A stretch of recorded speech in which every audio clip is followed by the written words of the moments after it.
BHMS homeopathy डॉक्टरांना allopathy उपचार करण्याला तात्पुरती स्थगिती देण्यात आली।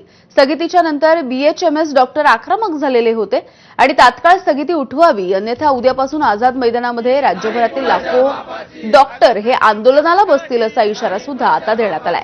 आंदोलनाच्या दरम्यान काही कमी जास्त झालं तर मेडिकल काउन्सिल आणि महाराष्ट्र सरकार जबाबदार राहील असा इशारा सुद्धा त्यांनी दिलाय। ग्रामीण भागामध्ये प्राथमिक अवस्थेत करत असलेले उपचार आयएमए संघटनेच्या सांगण्यावरून सरकारने स्थगित केले।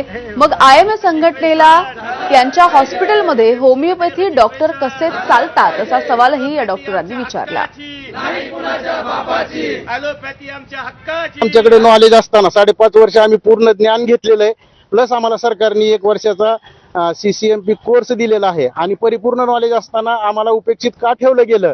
आणि जर सीसीएमपीचं रजिस्ट्रेशन दिलंय आणि ऑलरेडी आम्हाला त्याची माहिती आहे तर तुम्ही आम्हाला प्रवाहात का घेऊ शकत नाहीत आणि आम्हाला एमएमसीचं रजिस्ट्रेशन का देऊ शकत नाहीत?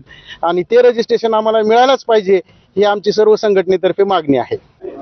आयएमए संघटना जी आहे त्यांच्या जेवढे हॉस्पिटल्स महाराष्ट्रामध्ये आहेत, जेवढे प्रायव्हेट हॉस्पिटल्स आहेत, कॉर्पोरेट हॉस्पिटल्स आहेत, या सगळ्या हॉस्पिटलमध्ये आरएमओ म्हणून, मेडिकल ऑफिसर म्हणून, आयसीयू मध्ये जर होमिओपॅथिक डॉक्टर चालत असेल तर त्या संघटनेला प्रायव्हेट प्रॅक्टिस करणारे ग्रामीणमध्ये की ज्या ठिकाणी प्रायमरी उपचार केले जातात त्या ठिकाणी जर होमिओपॅथिक डॉक्टर चालत नाही तर मला असं म्हणायचं आयएमए संघटनेला की त्यांचे जेवढे हॉस्पिटल्स मोठमोठे आहेत, कॉर्पोरेटचे हॉस्पिटल्स आहेत आयएमए वाल्यांचे, त्यांनी तिथून होमिओपॅथिक डॉक्टरांची सेवा बंद करावी।